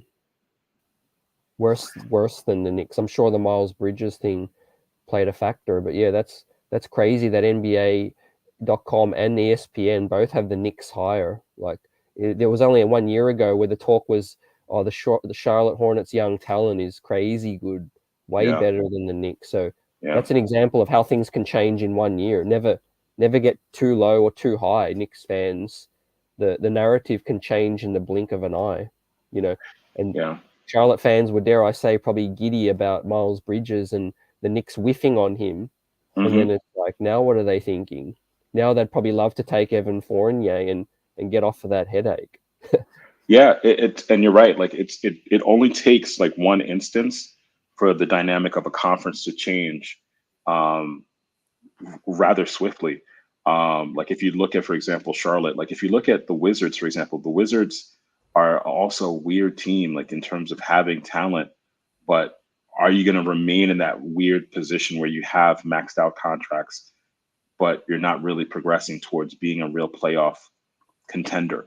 You know, so yeah, I do think that we're going to see some movement during the season. And Sherwin, you're absolutely right. I do think that we might see some movement also because of what's going to be happening with teams angling for the cap position that's coming in, not next season but the following season. So you're going to want to see a lot of teams start to position themselves to get ready to use that bump up in salary to like really get a boost in talent as well. Yeah. And I will say this about OKC, not just to dwell on SGA, because I know nothing's given now with this Donovan thing, but rest assured there is a timer on OKC.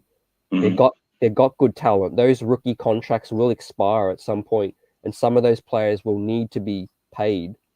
So this talk that Sam Presti can just keep flipping and keep doing what he does, there's a timer on that. You can only Mm-hmm. do that for so long. Look what happened out in Philly and how ugly that got. Yeah. So talent like SGA Chet Holmgren, hope he heals well. All these players, right? At some point, you're going to have to draw a line and sign or trade some of these guys. So there will be names available. Rest assured. Yeah, there was you posted a comment from the chat about who's going to be the next disgruntled star. I don't even know sometimes if it's about the disgruntled star. Sometimes you have a team like OKC that can be a facilitator to other moves, like or even draft acquisition.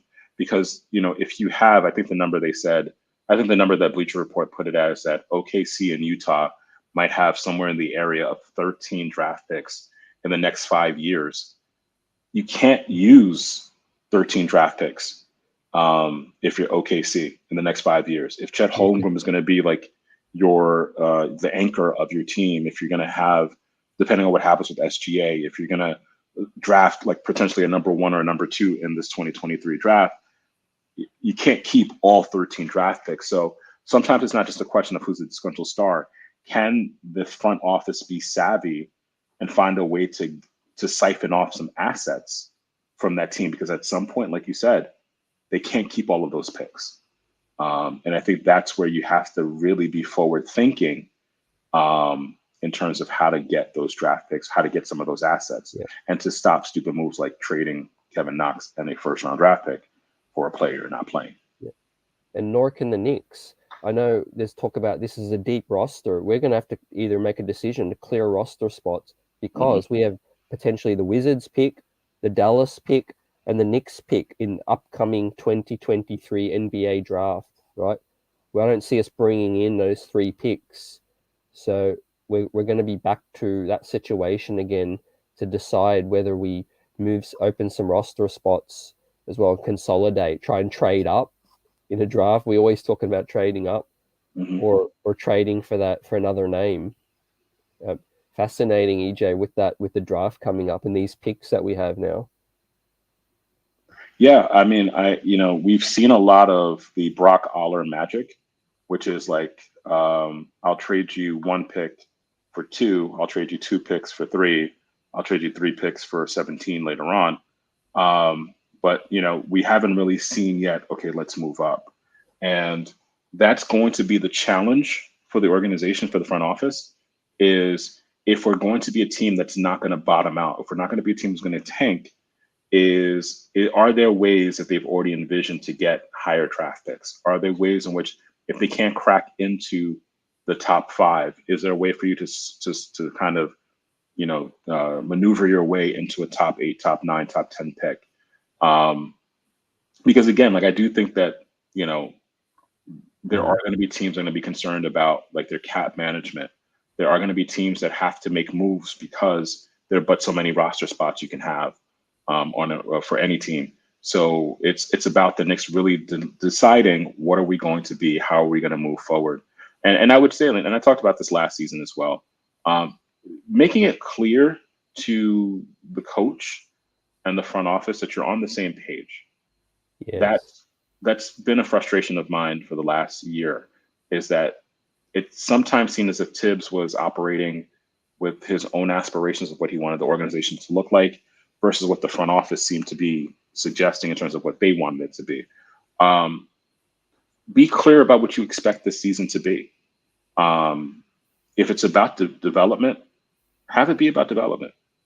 If it's about, inflating Julius Randle's value, okay, inflate it so that we can be in a position to make the requisite moves.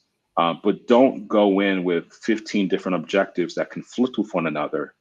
And then at the end of the day, we're stuck in no man's land at the end of 2023. Yeah, definitely. A plan is critical to this thing. And in terms of the last thing I'll say about the rotation is to counter some lack of shooting at the wing and guard spot. There's some big men that can shoot, right? The best way to counter that is go smaller. Cam at the 4, get Obi some minutes more, and Hartenstein. I'd love to see us play 5 out lineups. Yeah.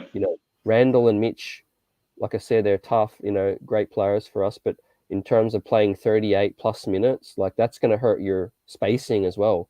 2 big men in this league that aren't, great shooters. Yeah. And again, like I think that's part of what's going to be, I hope the conversation that Leon has already had with Tom Thibodeau. I'm speaking like as if they're my best friends. Yeah. Um, but I hope that's the conversation that they've had already. Like, what do we plan to have happen this season, and how are your rotations going to reflect that? If we see Julius playing 41 minutes, then the conversation clearly wasn't happening. If we see that, Derrick Rose is playing more, and I don't think this is going to happen, but if we see Derrick Rose playing more than Jalen, something was missing. Um, but I think that there has to be a clarity in terms of a clarity and a singular vision in terms of what the aspirations are for this particular season. And Knicks fans will rock. I mean, Knicks fans will rock with you. If you say to us, listen, there is a plan. Um, we'll rock with you, but be honest. Be honest about what it is. Mm. Obviously, we all hope that they would be a little bit more transparent. Obviously, that's not going to happen. It hasn't happened in the last few seasons, but I think there's been a lot of misalignment in terms of what one part of the organization wants to do with the other part of the organization. So that definitely has to clear up. Yep. And while we're on the topic of camp, like I believe EJ that it should be critical players earn their spot. There should be nothing promised in terms of heading into camp. Do you really feel like that could be the case where it's up for grabs in terms of some of these spots? I think that's going to be. I think that's again. It goes back to Tibbs. I think that there are certain spots that are given, that rather are a Mm. given, not just given. There are certain spots that are a given, and I think that there's certain spots that are earned. I think that, for example, Obi at the end of last season, he earned a clear and solid rotation spot based upon his performance once, Julius shut it down, and once there was more of a missive that came from the front office, like, listen, we want to see Obi play.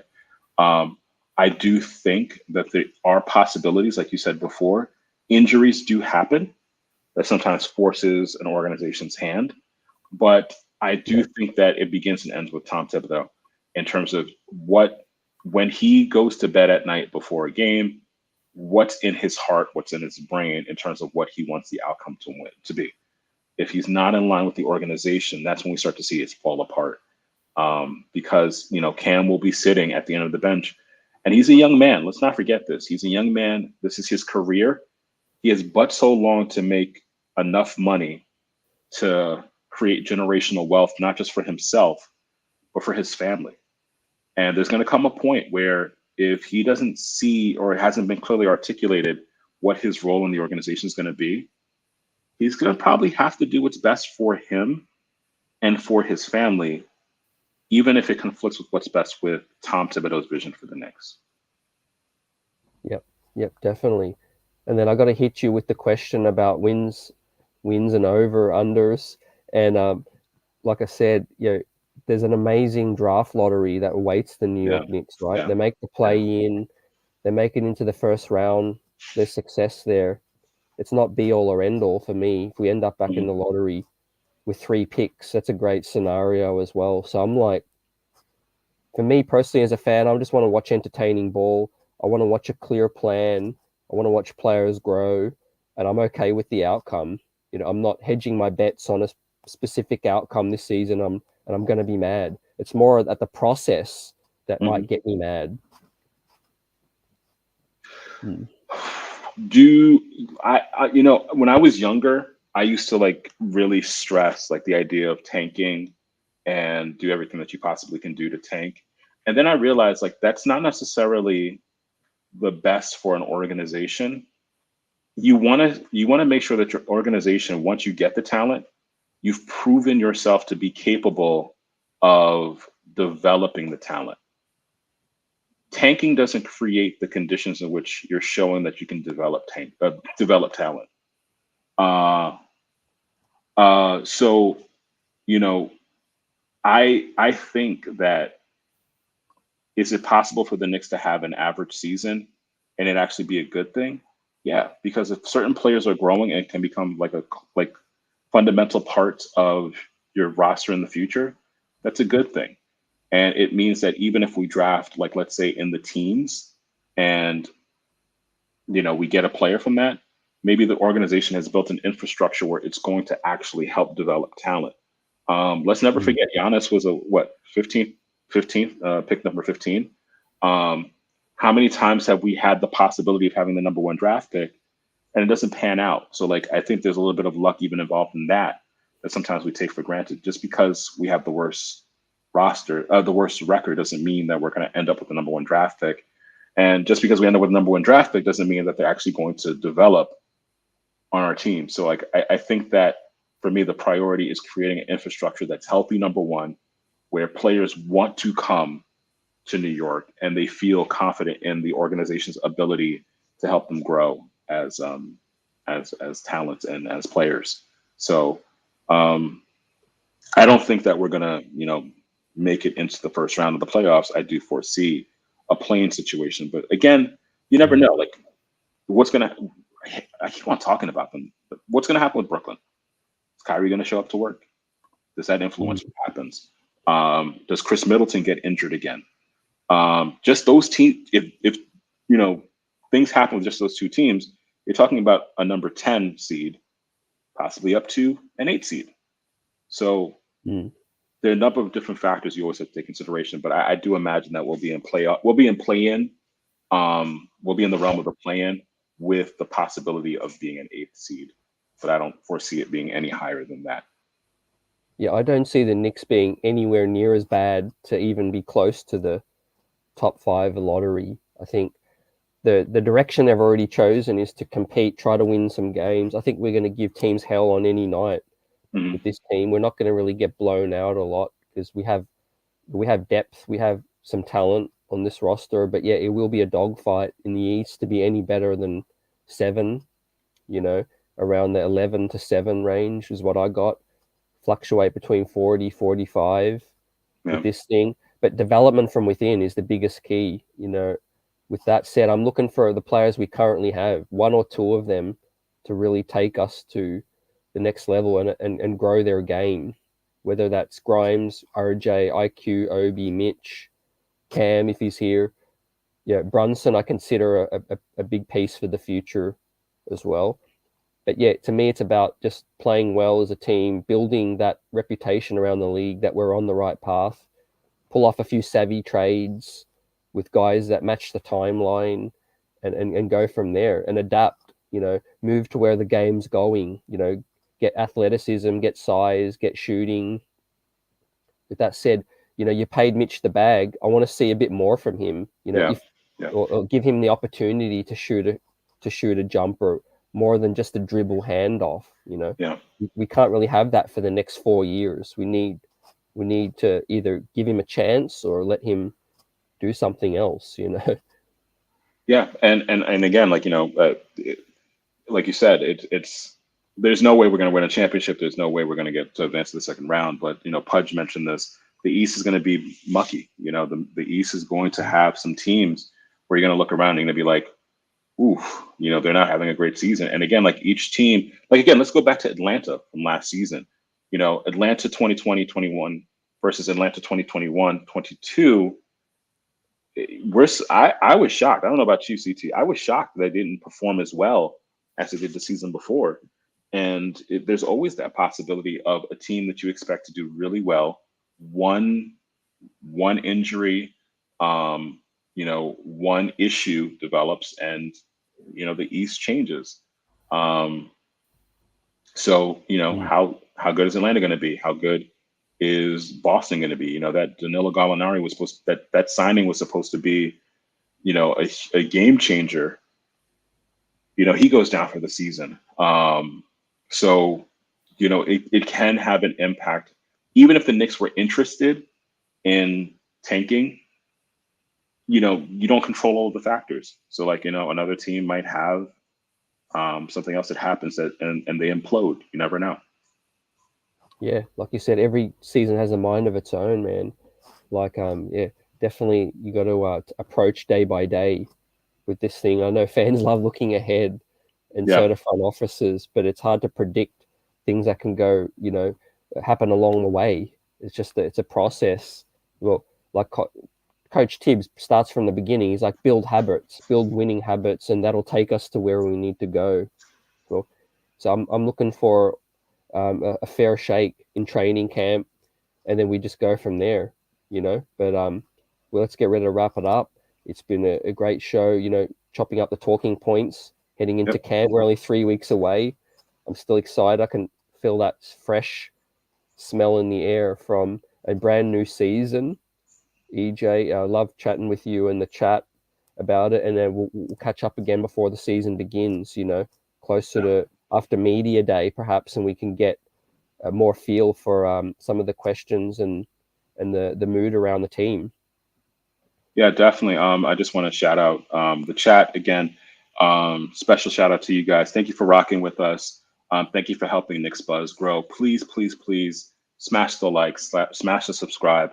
Please, please tell someone about this. This station is awesome. This channel is awesome. I know that there are a bunch of other Knicks programming on YouTube, but the amount of work that CT does to get the sources, to get people like Mark Berman, to get Bill Pito, to get the legendary Bill Daughtry. We had a chance to talk to Chris Herring, who we mentioned this before, his book is being turned into a movie about the 90s Knicks.